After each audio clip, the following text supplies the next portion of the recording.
Magandang gabi, kumusta po? Narito po ulit ang update natin para sa lagay ng ating panahon. Ngayong gabi po ng October 22, 2025. Sa ngayon po ay patuloy pa rin natin na binabantayan ang bagyong Salome na nasa loob nga po ng ating area of responsibility, ngunit nasa silangan po ng Taiwan, about 246 km northeast ng Basco, Batanes, na taglay ang lakas ng hangin na umaabot po sa 55 kilometers per hour at bugso na 70 kilometers per hour habang kumikilos po pababa sa bilis na 10 kilometers per hour.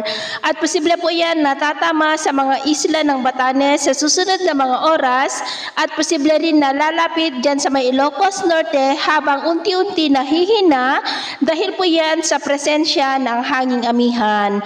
Samantala po, easterlies naman ang hangin na umiihip ngayon sa silangan ng mainland Luzon at Visayas at meron pa rin pong intertropical convergence zone na nag-extend po dyan sa may Mindanao. At dahil kay bagyong Salome ay nakataas ngayon ang tropical cyclone wind signal number 1 dyan po sa may Batanes, the western portion ng Babuyan Island, sa may Calayan Island at Dalupiri Island, maging po sa northwestern portion ng Ilocos Norte, sa may Bangi, Pagudpod, Burgos, Pasukin, Bacara at Lawag City.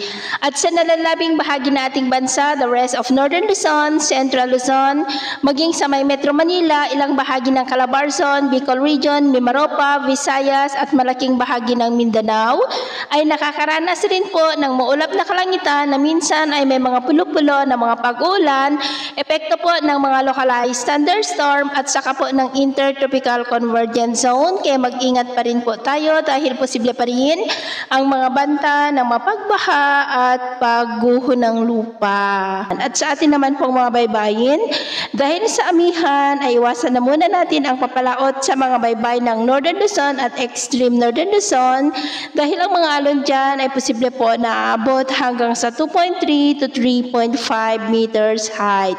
Kaya hanggat maaari ay iwasan na po muna natin ang papalaot dyan sa mga may kulay pula para po mas makaiwas sa mga sakunang pangkaragatan.